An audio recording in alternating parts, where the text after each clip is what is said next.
Welcome to Fair Game. I'm Kristine Leahy. My guest today is the ace of the Chicago White Sox pitching staff, whose overpowering fastball earned him his first All-Star Game appearance this past season. He was also a finalist for American League Comeback Player of the Year. Lucas Giolito, so good to meet you. Thanks for having me, Kristine. Yeah, thanks for coming in. Okay, so I don't want to get started on the wrong foot here, but I do want to ask, because the Nationals just won the World Series. You were obviously traded to Chicago 2016. How was it watching your old team win? I am very happy for the team. I mean, I'm still friends with guys on the team. I learned a lot from guys on that team, especially Max Scherzer, Steven Strasburg, starting pitchers. So, you know, great organization. That's the organization I came up with. You know, I had Tommy John surgery at 18 years old with that organization. They took fantastic care of me. I had a blast in the minor leagues coming up. So, I mean, honestly, I'm very happy for him.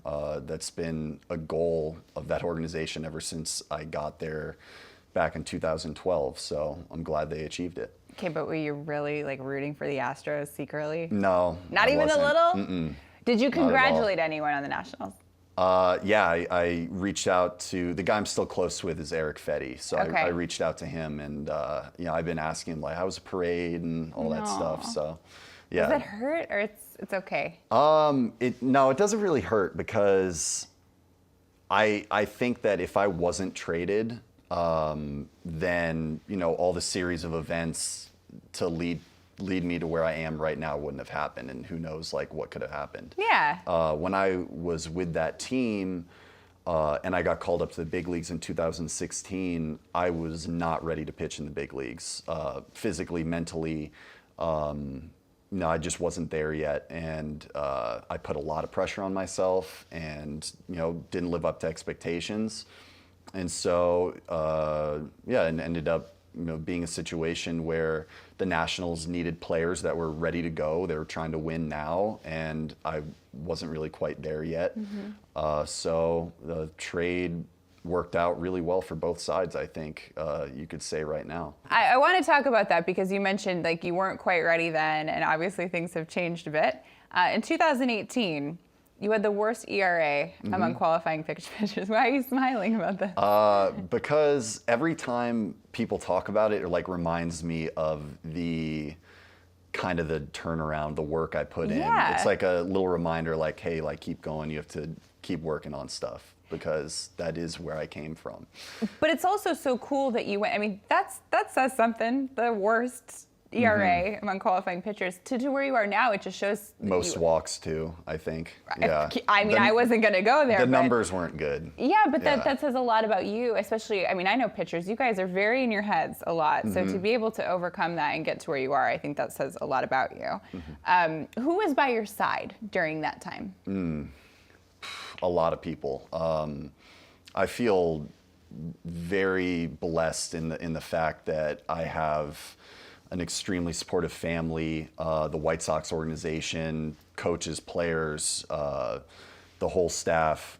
Number one has got to be my wife, Ariana. I mean, I don't think that I would have made the adjustments that I needed to make. I don't think that I would have changed kind of like the trajectory, the path of what I was doing without her encouragement, and kind of looking at what she was doing, what she's doing right now with her life, and kind of using that as inspiration for my own career path. So what was it that you needed to change?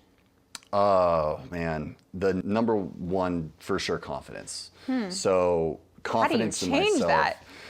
I kind of break it down to two different like sections. For me, you have like overall confidence in like yourself and, you know, what you think you're going to be able to accomplish with your life. And then you have like situational confidence. It's like, how confident do I feel in this present moment? Okay. And so for me, this left side I just described as having like that overall confidence is always like relatively high, but that situational confidence was not there, especially in 2018. I was going out there and pitching, you know, walking the first batter of the game, and just like the whole world's crashing around me. That kind of situation. And instead of, taking a step back and, reevaluating, slowing things down, I would just like go in the video room and like overanalyze video. Or, it's like, oh, that's why, because I'm doing this with my arm. And it wasn't like the most healthy kind of way to cope with, bad performance, bad numbers, all that kind of stuff. So honestly, yeah, just having like all these people around me that I can trust, especially my wife, who's not afraid to kick my ass when she needs to too. And she tells you when you messed up. Okay. Oh, for sure. And so not like you pitched bad, but like, why? Why do you feel this way? Having those types of conversations, it just kind of led to having a fresh outlook and really attacking that off season where I did make a lot of changes. Did you shut baseball off at all while you were on your honeymoon? No, I was. No, I have a funny story about that. I had to throw because it was like. On your honeymoon? Yeah. Where were you? In Mexico. Okay. Like north of Cancun. How did this happen? Yeah, it was like an all-inclusive resort, whole thing. First time ever doing that too. That was a lot of fun. But I became friends with the tennis pro at the resort, and he would let me go on the tennis courts and like throw baseballs into the chain link fence. Oh my gosh. So I would do that almost every day, like in the morning. How did your wife feel about this? She gets it. Like, there's times where she has to go and study for like 8 hours and I'm just at home, hanging out with the pets. And I understand that. She fully understands like the lifestyle, baseball, the work that we have to do. So it was all good. Sounds like you married the right person. Absolutely. Yeah, no question. In 2019, there were 6,776 home runs. Did you know that? Yeah, it was like shattered records. Right. Yeah, it actually broke the previous record by more than 700 home runs. We faced the Twins a bunch, and they were like, I think they hit the most homers out of all the teams. So that makes your season even more impressive, obviously, because there were so many home runs. There was some talk about the balls being juiced. Do you think they were? Absolutely.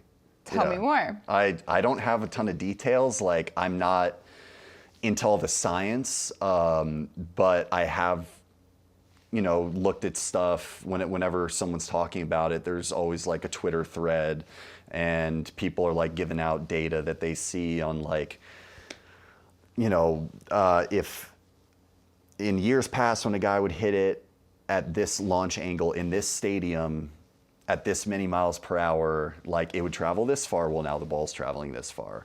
And then in the playoffs, like the ball stopped traveling that far. I guess they unjuiced the balls for the playoffs. I don't know how much of that is like by design or if that's just manufacturing errors. I don't know. But I mean, you could see it. You ask any veteran guy,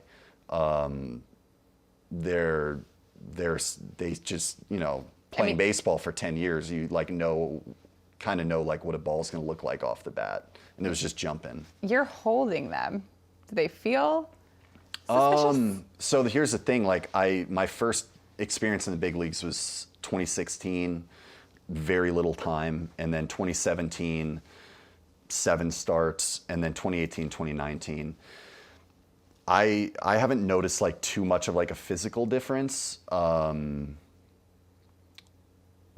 but I don't know. It's more on like the eye test and just like seeing balls flying all over the place. Yeah, and you see it. Yeah.